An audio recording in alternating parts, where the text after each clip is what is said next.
నమస్తే, నేను మీ కిషోర్ కుమార్. ఈ వీడియో మీరు మొదటిసారి మన ఛానల్లో చూస్తున్నట్టయితే దయచేసి ఈ ఛానల్ని సబ్స్క్రైబ్ చేయండి. అదేవిధంగా మీకు కింద హైప్ బటన్ కనిపిస్తే దాన్ని ప్రెస్ చేసి మాకు పాయింట్లు ఇవ్వడం కూడా మర్చిపోకండి. మీ ప్రోత్సాహమే మాకు కొండంత బలాన్ని ఇస్తుంది. ఈరోజు ఆంధ్రప్రదేశ్ ప్రభుత్వం తరపున కూటమిలో ఉన్నటువంటి 3 పార్టీలు చాలా కీలకమైనటువంటి ప్రెస్ కాన్ఫరెన్స్ నిర్వహించాయి.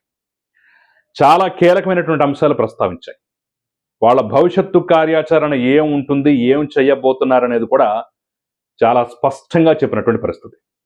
అయితే కూటమి నెక్స్ట్ అంటే ఇంత క్లియర్గా ఈ చిట్ షార్ట్ షీట్ కానివ్వండి, లేదంటే దీనికి సంబంధించిన అంశాలు ఒక పక్క వైసీపీ తమకు అనుకూలంగా మార్చుకుని ఎదురుదాడి చేస్తున్నటువంటి క్రమంలోనే దాన్ని తిప్పికొట్టేందుకు ఏర్పాటు చేసిన ప్రెస్ కాన్ఫరెన్స్ ద్వారా ఏం చెప్పింది, భవిష్యత్తు కార్యాచరణ ఏం ఉండబోతోందనే అంశాలు చెప్పింది అనేది అయితే నేను ఈ వీడియోలో క్లియర్గా చెప్పేటువంటి ప్రయత్నం చేస్తాను. సో ఇది చాలా ముఖ్యమైనటువంటి టాపిక్ కాబట్టి ఎక్కడ స్కిప్ చేయకుండా మొత్తం చూడండి. చూసిన తర్వాత మీ అభిప్రాయాన్ని కమెంట్ రూపంలో తెలపండి.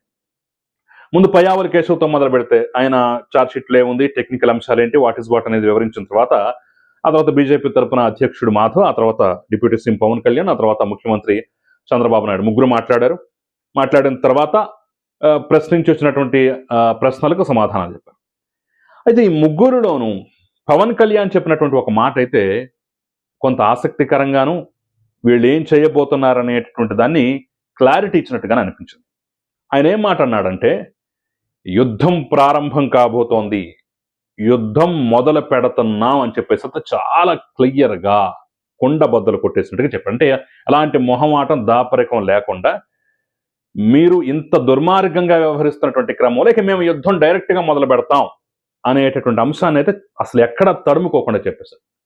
అంటే దీన్ని బట్టి మనం అర్థం చేసుకోవాల్సిన అంశాలు ఏంటంటే, ఇక మీదట అసలు ఈ అంశం ఏంటి, ఇందులో ఏం జరిగింది, వాట్ ఈజ్ వాట్ అనేది చిన్న పిల్లాడికి కూడా అరచిపండు వలిచి నోట్లో పెట్టినంత ఈజీగా అర్థమయ్యేలాగా అందరికీ చెప్పేటటువంటి ప్రయత్నం.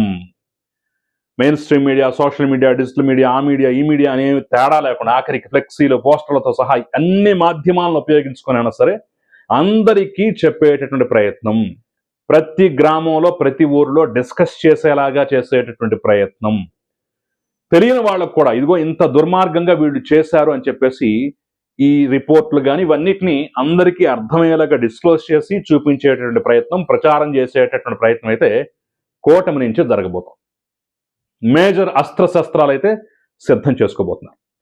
దానికి ప్రత్యేకంగానే రేపు 11వ తారీఖున జరిగేటటువంటి అసెంబ్లీ సమావేశాలను వేదికగా చేసుకుని అక్కడ అంకురార్పణ జరగబోతుంది. అంటే అదే అసెంబ్లీలో మాట్లాడటం మాత్రమే కాదు, అసెంబ్లీతో ప్రారంభించబోతున్నారు. ఇప్పటికే జనసేన పార్టీ నుంచి ఆల్రెడీ ఆ కార్యాచరణ జరిగిపోతుంది. ఒక పక్క వాళ్ళు వాళ్ళ సోషల్ మీడియాలో కానివ్వండి, బయట కానివ్వండి, ఈ అంశాన్ని అర్థమయ్యేలాగా చెప్పడం, దీని మీద కౌంటర్లు ఇచ్చేటటువంటి ప్రయత్నం కొంత గట్టిగా చేస్తున్నారు. అఫ్కోర్స్ కూటమిలో ఉన్నటువంటి అన్ని పార్టీలు చేస్తున్నా, అందులో జనసేన దీన్ని కొంచెం పర్సనల్గా తీసుకుంది. ఇక ఎందుకు కూటమికి ఇది అనుకూలం కాబోతోంది, ఏ రకంగా దీన్ని మార్చుకోబోతున్నారయ్యా అంటే, చాలా క్లియర్గా చెప్పాలంటే వీళ్ళు సిట్ రిపోర్ట్లో క్లీన్ చిట్ ఇచ్చిందనేటటువంటి అంశాన్ని తిప్పికొట్టే ఆధారాలు అయితే అదే సిట్ రిపోర్ట్లో ఉన్నాయి. ఒకసారి నేను క్లియర్గా చూపిస్తాను. సిట్ రిపోర్ట్లో ఆఖరి పేజ్ తీసుకొని చూడండి. పాయింట్ నెంబర్ 1, ఇది ఇక్కడి నుంచి మనం మొదలు పెట్టాలి, చూడాలి, చదవాలి, అర్థం చేసుకోవాలన్నమాట. జంతు కొవ్వులు అనేవి ఉండేటటువంటి అవకాశం తక్కువ అని చెప్పిందే తప్ప అసలు లేవని చెప్పలేదు. ఇది ముఖ్యమైన పాయింట్. అయితే ఈ యొక్క జంతు కొవ్వులు అనేవి 10% ఆర్ 10% కన్నా తక్కువ ఉన్నట్టయితే మా పరీక్షల ద్వారా మా ల్యాబ్ డిటెక్ట్ చేయటం కష్టం అని చెప్పేసి మరో సందర్భంలో చెప్పింది. ఇది రెండో పాయింట్. అయితే పంది కొవ్వు అయితే అసలు పూర్తిగా లేదు అనే మాటని ఇంకొక సందర్భంలో క్లియర్గా చెప్పింది. అంటే ఈ 3 మాటలు అస్త్రాలుగా మారాయి. అంటే వైసీపీ ఎన్ని దాడులు చేస్తున్నా వీళ్ళు బలంగా ఎందుకు ఎదుర్కోగలుగుతున్నారయ్యా అంటే, ఉండేటటువంటి అవకాశం తక్కువ అన్నది తప్ప ఎక్కడా క్లీన్ చిట్ ఇవ్వలేదు. తక్కువ అన్నదానికి అసలు లేదన్నదానికి తేడా. అసలు లేదంటే పంది కొవ్వు చెప్పినట్టుగానే, పంది కొవ్వు లేదు అని డైరెక్ట్గా సింగిల్ లైన్లో చెప్పినట్టుగానే దీనికి కూడా చెప్పాలి. అసలు ఏ కొవ్వులు లేవండి, జంతు కొవ్వులు లేవండి అని చెప్పేసి క్లియర్గా చెప్పాలి. కానీ ఒక పక్క జంతు కొవ్వులు ఉండే అవకాశం తక్కువ అని చెప్తూనే 10% కానీ 10% కన్నా తక్కువ ఒకవేళ ఇవి కలిపినట్టయితే మా పరీక్షల ద్వారా మా ల్యాబ్ ద్వారా డిటెక్ట్ చేయటం కష్టం అని చెప్పేసి ఇంకో సందర్భంలో ఇంకో మాట కూడా చెప్పేసింది. ఇవి 2 ప్రధాన అంశాలు కాబోతున్నాయి. మీరు లేదు అన్నారు కానీ ఉండే అవకాశం ఉందని చెప్పేసి అస్త్రంగా అదే ఛార్జ్షీట్ చూపించబోతున్నారు. ఇది ఒక పాయింట్ అయితే, ఈరోజు సుబ్బారెడ్డి ఆయన కూడా ఈ ప్రెస్ మీట్ అయిపోయిన తర్వాత ఆ ప్రెస్ మీట్ పెట్టి మరి ఆయన గట్టిగా మాట్లాడే ప్రయత్నం చేశాడు. కాకపోతే ఎంత గట్టిగా మాట్లాడే ప్రయత్నం చేసినా కానివ్వండి, వాస్తవాలు ఒప్పుకోక తప్పలేదు.